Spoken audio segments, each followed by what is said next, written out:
Hello दोस्तों, स्वागत है आप सबका आपके अपने YouTube चैनल एकलव्य एस्ट्रोलॉजी में। और आज का जो वीडियो है वो वीडियो जो है एक प्रैक्टिकल ऑब्जर्वेशन और एक सक्सेसफुल जो प्रेडिक्शन है उसके बारे में है। अभी कुछ दिन पहले जब मैंने नया नया अपना चैनल स्टार्ट किया था तो उसमें एक लगभग 1 या 2 मंथ के बाद मुझे एक लड़की ने कांटेक्ट किया और कहा कि वो कंसल्टेशन लेना चाहती है। किस चीज़ के लिए? उसने फॉरेन का वीज़ा उसका अभी तक नहीं लगा है। 6 बार एग्ज़ाम में अपीयर हो चुकी है। एग्ज़ाम की फ़ीस होती है 12,000। टोटल उसका 70-80 हज़ार रुपये खर्च हो चुका है और लास्ट अटैम्प्ट बचा है बिकॉज 1989 का उसका बर्थ है और 30 की होने जा रही है, तो एक लास्ट अटैम्प्ट बचा हुआ है।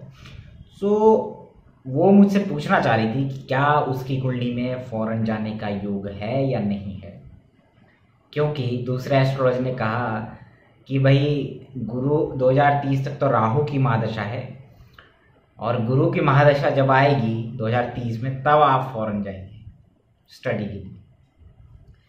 और क्योंकि गुरु अष्टम में है और द्वादश भाव को देख रहा है तो गुरु की दशा आएगी तो भाई द्वादश भाव को एक्टिवेट करेगा, ऐसा लोग सोचते हैं। लेकिन मैं आपको बताता हूँ कि दशा सिर्फ जो है दिशा बताती है कि किस डायरेक्शन में आपकी लाइफ जाने वाली है, ठीक है। लेकिन जो रिजल्ट्स हैं वो ट्रांजिट ही एक्टिवेट करता है। जिसको पता है, जिसने ऑब्जर्व किया है, वो जानता है इस चीज़ को। तो मैंने कहा कि आप डेफिनेटली लास्ट टाइम अप्रैल 2019 में आप एग्ज़ाम में अपीयर होगा। आप पूछते हैं कि एस्ट्रोलॉजी कैसे हेल्प करती है। ये प्रेडिक्शन शायद अक्टूबर नवंबर में मैंने दिया था उनके लिए, नवंबर दिसंबर की बात है, कि आप अप्रैल में दीजिएगा, क्योंकि जहाँ तक मुझे लगता है कि आप सितंबर अक्टूबर के आसपास मतलब 2019 जो राहु का परिवर्तन होगा मार्च के बाद, उसके बाद आपका फॉरेन जाने का योग बन रहा है कुंडली में, ठीक है। और मोस्ट प्रोबेबली ये फरवरी 2020 से पहले आपका जाने का योग है। तो इसी बेस पे मैंने कहा कि आप अप्रैल में अपीयर होना एग्जाम में, आपको सक्सेस मिलेगी। जबकि लड़की को फिर भी डाउट था, कई बार फोन कॉल्स हुए लेकिन मैं कई बार उठाता भी नहीं था कि भाई यार बार बार एक ही क्वेश्चन का जवाब नहीं देना है। तो चुपचाप मैंने सजेस्ट किया कि आप दीजिए एक बार, क्योंकि लास्ट अटैम्प्ट था और ऑलरेडी 70-80 हज़ार खर्च हो चुके थे। और उस लड़की का चार्ट मैं आपको भी दिखाऊंगा कि ऐसा क्यों है। आप देखेंगे तो शुक्र राहु की युति, कल ही मैंने वीडियो बनाया है, और वृश्चिक लग्न है और तीसरे भाव में शुक्र राहु की युति है। मैंने क्या कहा था कि शुक्र राहु की युति जिस भी भाव का मालिक होगा, शुक्र ऑब्सेशन क्रिएट करेगा। जैसे फॉरेन का मालिक वहाँ पर है, वो 12वें का लॉर्ड है वृश्चिक लग्न में, तो वहाँ राहु के साथ उसकी युति बनी हुई थी। तो मैंने यही से आइडिया लगा लिया था कि राहु की दशा में ये लड़की जाएगी फॉरेन, और ये फॉरेन डेफिनेट जाएगी। इसकी कुंडली में फॉरेन का योग है। एक योग से कुछ नहीं होता है, कुंडली में 3 या 4 कंडीशंस होती हैं, ठीक है, फॉरेन जाने के लिए। वो सारी सेटिस्फाइड होती है, वो मैं आपको बाद में बताऊंगा कि वो क्या कंडीशन थी। जब मैं फॉरेन जाने के लिए जो योग होते हैं वो आपकी कुंडली में है या नहीं है, उसको देखने के लिए मैं वीडियो बनाऊंगा, तो उसमें आप देखिएगा।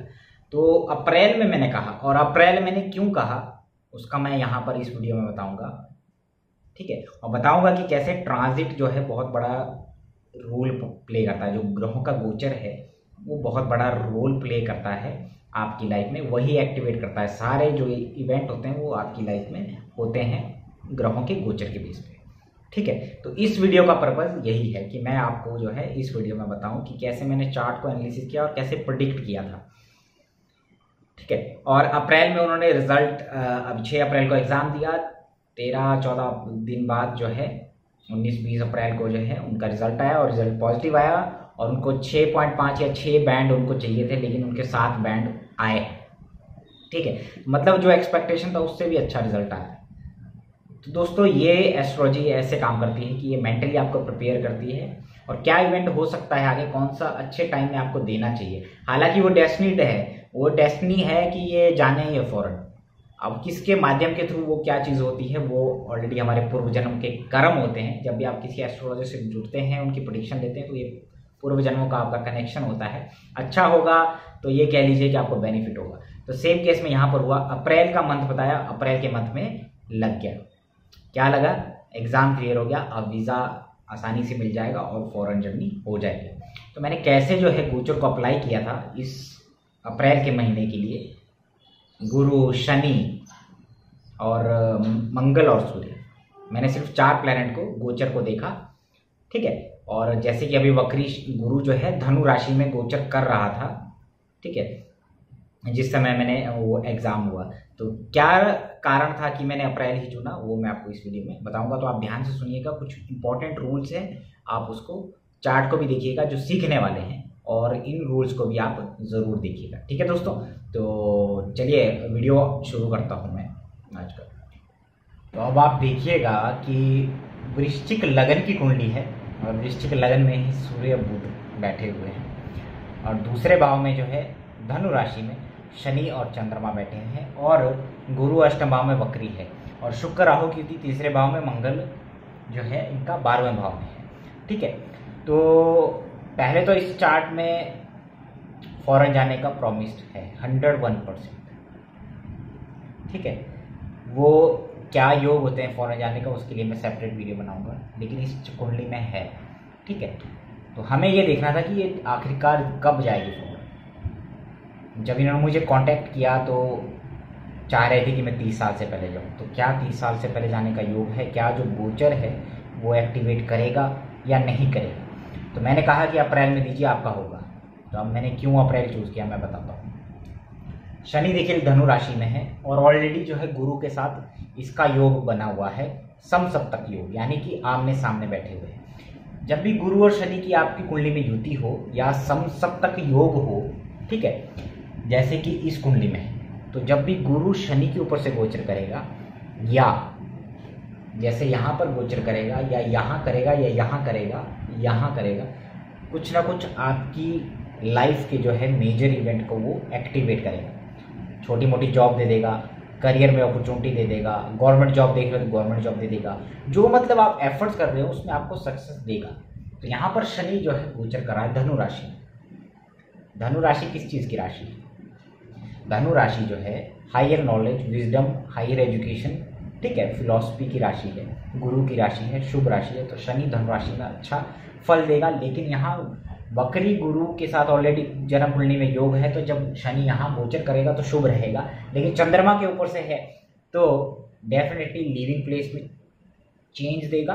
और चंद्रमा कहाँ पर है? धनु राशि, यानी कि काल पुरुष कुंडली की जो है 9वीं राशि में चंद्रमा है, ठीक है। तो लॉन्ग जर्नी यहीं से थोड़ा एक स्ट्राइक कर गया कि भाई शनि का गोचर है फरवरी 2020 तक, तो ये धनु राशि का शनि इनको फॉरेन लेकर के जाएगा यहाँ पर। और गुरु के साथ दृष्टि, जन्म के गुरु की दृष्टि जो है, एक तो सैटर्न रिटर्न चल रहा है, ठीक है, और दूसरा गुरु की दृष्टि जो है गोचर कर रहे शनि के ऊपर पड़ रही है, ठीक है। तो ये एक रूल है कि जब भी शनि इस तरीके से गोचर करता है गुरु से, जन्म के गुरु से पंचम, नवम या सप्तम में गोचर करेगा, या उसके ऊपर से गोचर करेगा जन्म के गुरु के ऊपर से शनि, तो एक अच्छा इवेंट आपकी लाइफ में होगा, आपके करियर में उन्नति होगी। मतलब वो सिचुएशन के हिसाब से होगा कि अगर आप फॉरेन जर्नी के लिए ट्राई कर रहे हैं तो आपको उसमें सक्सेस मिलेगी, आप जॉब ढूंढ रहे हैं तो आपको जॉब मिलेगी, शादी हो सकता है, शादी का एक इवेंट हो सकता है, ठीक है। तो यहाँ पर जो है लड़की ट्राई कर रही थी फॉरेन की, और गुरु जो कि खुद काल पुरुष कुंडली में धनु राशि और मीन राशि का स्वामी है, वो उसको देख रहा था, ठीक है। मैं सिर्फ भाव की यहाँ पर नहीं कर रहा हूँ, मैं सिर्फ राशि के तत्वों को मिला करके उन जो सिग्निफिकेंस है ग्रहों की और राशि की, उसको मिला करके यहाँ पे कह रहा हूँ, उसी से मैं गोचर का रिजल्ट निकालूंगा। तो मुझे ये मालूम था कि ये गोचर जो है अच्छा है और सक्सेस जरूर देगा फरवरी 2020 से पहले। अब ठीक है, राहु का गोचर यहाँ पर हुआ मार्च के बाद। करने को मैं मार्च भी सिलेक्ट कर सकता था कि आप मार्च में एग्जाम दीजिए, या मई में दीजिए, या जून में, लेकिन मार्च के बाद यहाँ गुरु राहु के ऊपर, राहु का गोचर गुरु के ऊपर से होना स्टार्ट हो गया जेमिनी साइन में। ये एक वन कंडीशन है फॉरेन जाने के लिए। राहु फॉरेन एलिमेंट को रिप्रेजेंट करता था, और जब काल पुरुष कुंडली का जो गुरु है वो 9वीं और 12वीं राशि को वन करता है, और जब राहु का उसके साथ मिलन होता है, यानी कि राहु से यहाँ पे गोचर कर रहा है, तो डेफिनेटली जो है फॉरेन से रिलेटेड कोई ना कोई इवेंट देगा।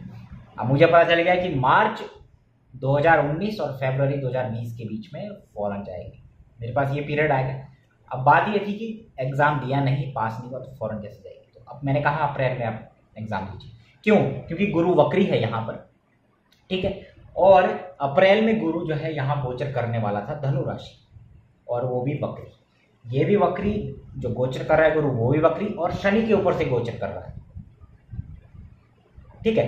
तो जब भी गुरु शनि के ऊपर से गोचर करता है, जन्म के शनि के ऊपर से, तो आपके एफर्ट्स में सक्सेस आपको देता है, क्योंकि गुरु जो है डेस्टिनी मेकर है, आपकी लाइफ में नई अपॉर्चुनिटी लेकर के आता है, ठीक है। और शनि कर्म का, आपके एफर्ट्स का कारक है, तो वो आपके एफर्ट्स में सक्सेस देगा। जबकि केतु अभी धनु राशि का गोचर कर रहा है। रीजन यही था कि मार्च नहीं बोला मैंने, जून भी नहीं बोला, क्योंकि यहाँ पर जो है शनि को सपोर्ट नहीं मिल पा रहा था, ठीक है। क्योंकि केतु शनि के ऊपर से जब गोचर करता है तो वो आपको करियर, आपके सॉरी वीडियो थोड़ा सा इंटरप्ट हो गया। तो मैं क्या कह रहा था कि गुरु जब शनि के ऊपर से गोचर कर रहा है, केतु जब शनि के ऊपर से गोचर करता है, तो वो आपके कार्य में बाधा देता है, आपके एफर्ट्स में आपको सक्सेस नहीं दे पाता, ठीक है। और डिटैचमेंट देता है अपनी जॉब, अपने करियर को लेकर के, ठीक है। या आपके जो जॉब पैटर्न है उसमें चेंजेस आ जाते हैं जब भी केतु शनि के ऊपर से गोचर करता है, ठीक है। तो यहाँ पर मुझे डाउट था कि केतु शनि के ऊपर से गोचर कर रहा है, तो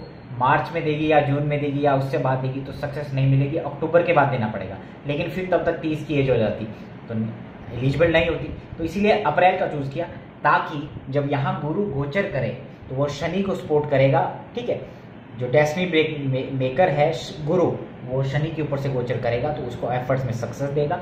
साथ में वो जन्म के गुरु जो एक शुभ प्लैनेट है उसके साथ दृष्टि संबंध बनाएगा, ठीक है। तो ये एक सपोर्टिंग यहाँ पर मिल गया शनि को, गुरु को, ठीक है। गोचर कर रहा था शनि, उसको भी, जन्म के शनि को भी और गुरु को भी, ठीक है। लेकिन अप्रैल के महीने में सूर्य जो है यहाँ छठे भाव में उठ चुका था। मैंने एक वीडियो बनाया था सूर्य के गोचर पर कि जब भी सूर्य का गोचर जन्म के शनि या गोचर कर रहे शनि से पंचम, नवम या सप्तम या उसके ऊपर से होता है तो आपकी लाइफ का मेजर इवेंट होगा।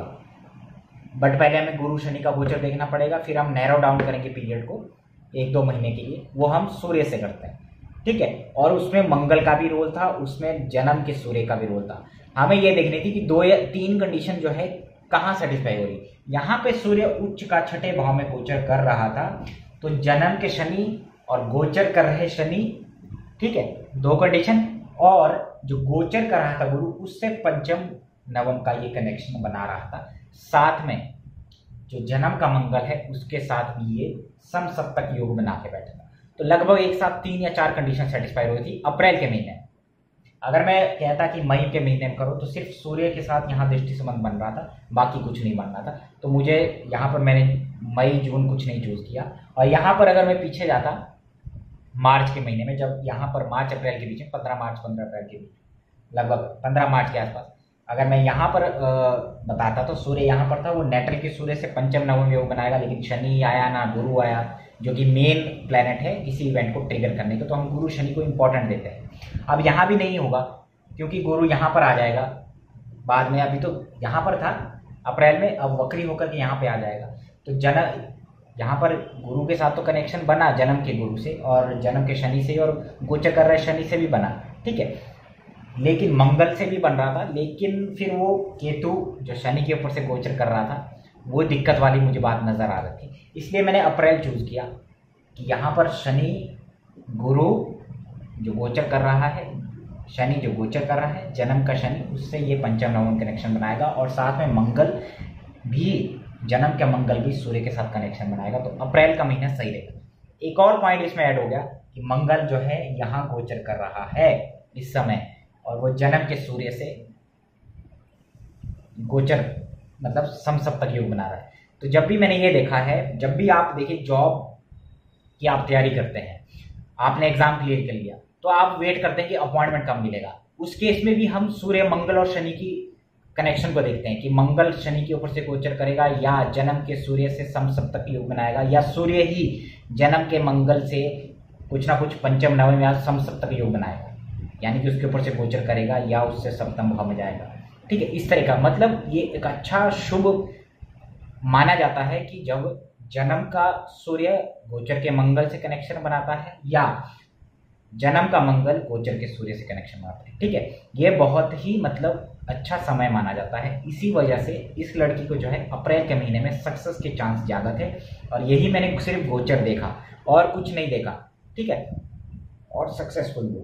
तो इसी तरीके से पहले गुरु का गोचर देखते हैं, फिर शनि का गोचर देखते हैं, ठीक है। उसके बाद सूर्य का गोचर। सूर्य के गोचर के लिए मैंने एक वीडियो बनाई है, 2 वीडियो, उसमें मैंने कुछ रूल्स बताए थे। 6-7 रूल्स हैं। अगर उसमें से 3 या 4 कंडीशन कहीं पर सेटिस्फाई होती है कुंडली में, तो आप प्रेडिक्ट करेंगे कि जब सूर्य का गोचर मतलब इस राशि में होगा तो ये इवेंट होगा। जैसे मैंने यहाँ पर किया, यहाँ पर शनि को देखा, जन्म के शनि को देखा, गोचर कर रहे शनि को देखा, गोचर कर रहे गुरु को देखा, साथ में जन्म के मंगल को देखा, तो एक साथ 3 या 4 कंडीशन सेटिस्फाई हो गई थी अप्रैल के महीने में। और अप्रैल के महीने में गुरु वक्री था यहाँ पर दूसरे भाव में, तो इसी से मैंने जो है प्रेडिक्शन लिया कि भाई आप अप्रैल के महीने में एग्जाम दीजिए, आपको सक्सेस मिलेगी। तो इस तरीके से हम गोचर के जो ग्रह हैं उनको जोड़ते हैं। पहले तो राशि वाइज देखते हैं कि गुरु क्या डिनोट करता है, गुरु की राशियां क्या डिनोट करती है, ग्रह किस राशि में है वो क्या डिनोट करता है, ठीक है।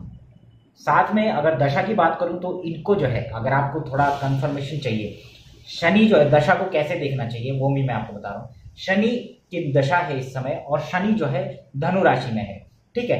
अब मुझे अगर शनि की में धनु राशि की बात करनी होगी, सॉरी राहु की दशा है और शनि की अंतरदशा है, तो मुझे राहु अपने आप में मुझे पता चल गया कि राहु द्वादेश के साथ है, तो राहु फौरन लेकर के जरूर जाएगा, ठीक है, 101%। लेकिन किसकी अंतरदशा में जाएगा? अभी शनि की अंतरदशा है, तो क्या वो जाएगी? बिल्कुल जाएगी। क्यों? शनि एक तो पहली बार काल पुरुष कुंडली की 9वीं राशि में बैठा है, जो कि अपने आप में ट्रैवल की, हायर लर्निंग की राशि है, तो लड़की फौरन जाना जाती है एजुकेशन के लिए, ठीक है। शनि की दशा डायरेक्शन बता रही है कि जाएगी। मैंने क्या कहा था कि दशा दिशा बताती है, तो शनि की दशा बता रही है कि जाएगी, शनि की अंतरदशा बता रही है। राहु की महादशा बताया कि फौरन जाएगी, द्वादेश के साथ है, जाएगी जरूर, ठीक है। सप्तमेश के साथ भी तीसरे भाव में बैठा है, तो तीनों भाव जो है उसने यहाँ पर एक्टिवेट किए हैं राहु ने अपनी दशा में। अब अंतरदशा शनि की है, तो क्या शनि की अंतरदशा में सक्सेस मिलेगी? बिल्कुल मिलेगी। क्यों? क्योंकि शनि जो है कालपुरुष कुंडली की धनु राशि में बैठा है, जो कि अपने आप में फॉरेन ट्रैवलिंग, हायर एजुकेशन और हायर विजडम को दिखाता है। किसके साथ युति है? चंद्रमा के साथ। चंद्रमा कौन है? कालपुरुष कुंडली की चौथी राशि कर्क राशि को डिनोट करता है, तो ये चौथी और 9वीं राशि का एक कनेक्शन है। साथ में गुरु देख रहा है, जो कि 12वीं राशि को भी गवन करता है, मीन राशि को और धनु राशि को भी। और गुरु मेजर कारक है फॉरेन जाने का। और हम चंद्रमा को भी देखते हैं, क्योंकि चंद्रमा कालपुरुष कुंडली की चौथी राशि है, यानी डोमेस्टिक से दूर जाने, ठीक है। तो यहाँ पर ये कंडीशन मुझे लग रहा था कि अंतरदशा जो है ये दिशा हमें दे रही है कि आप इस तरफ को जाएंगे। लेकिन कब एक्टिवेट होगा? वो गोचर में, राहु के गोचर में, ठीक है, शनि के गोचर में ये चीज एक्टिवेट होनी थी। और ज्यादा चांस कब है फॉरेन जाने के? अभी एग्जाम क्लियर हुआ है, वीजा लगेगा, कब जाएगी? अक्टूबर के आसपास। और इस समय अगर आप देखेंगे शनि भी शुक्र के नक्षत्र में है। शुक्र जो है 12वें का लॉर्ड है, सप्तम का लॉर्ड है, तीसरे भाव में बैठा है। तो शनि जो गोचर में है वो भी नक्षत्र वाइज भी इस समय तीसरे, 7वें और 12वें भाव को एक्टिवेट कर रहा है, मतलब उससे रिलेटेड कुछ इवेंट वो देना चाह रहा है। तो ये इस तरीके से हम गोचर को देखते हैं और दशा को देखते हैं कि दशा क्या दिशा बता रही है। हम लोग इंतजार करते हैं, जैसे उस एस्ट्रोलॉजर ने बताया कि गुरु अभी राहु के महादशा है तो आप नहीं जाएंगे, राहु तो रोकेगा, लेकिन गुरु की जैसे ही दशा आएगी 2030 में तो आप फौरन जाएंगे, क्योंकि गुरु अष्टम में है और वो 12वें को दिख रहा है। ऐसा कुछ नहीं है, ठीक है। तो सही तरीके से आप प्रेडिक्ट करिए और इससे आप सीखिए, कंफ्यूज नहीं हुए। जो भी कंफ्यूजन है आप यहाँ पर कमेंट सेक्शन में पूछिएगा, ठीक है दोस्तों। सूर्य का गोचर बहुत इंपॉर्टेंट है और मैं बहुत बार नोटिस कर चुका हूँ, ऑब्जर्व कर चुका हूँ कि सूर्य का गोचर जन्म के शनि, जन्म के गुरु से पंचम या नवम में, ठीक है, या गोचर करते हुए शनि या गोचर करते हुए गुरु से पंचम या नवम में जाता है। मतलब आप मिलान मिक्स भी कर सकते हैं, उसमें से अगर 3-4 कंडीशन सेटिस्फाई हो रही है तो उस पर्टिकुलर मंथ में वो इवेंट होगा, ठीक है, जिसमें शनि सूर्य जो है गोचर कर रहा होगा, इस तरीके का कुछ कनेक्शन बना रहा होगा, पंचम नवम, या यहाँ पर जैसे यहाँ पर, ठीक है, यहाँ पर सप्तम का बन जाएगा, यहाँ नवम का बन जाएगा। इसके साथ मैंने ये चूज किया क्योंकि यहाँ पर ज़्यादा कंडीशन सेटिस्फाई हो, ठीक है। तो ये मेरा आज का वीडियो था, तो आई होप कि ये आपको पसंद आया हो। कन्फ्यूज़न हो तो आप पूछिएगा। अगर आप सूर्य के गोचर पे वीडियो देखना चाहते हैं तो मेरी 2 वीडियोज़ हैं, लिंक मैं आपको डिस्क्रिप्शन में दे रहा हूँ, आप उसको देख लीजिए, ठीक है। देता हूँ अलविदा। वीडियो पसंद आए तो लाइक का बटन दबाइए और सब्सक्राइब का बटन जरूर दबाइए, और आपके साथ जो प्रैक्टिकल ऑब्जर्वेशन मैं शेयर करता रहूँगा, ठीक है दोस्तों। देता हूँ अलविदा, धन्यवाद।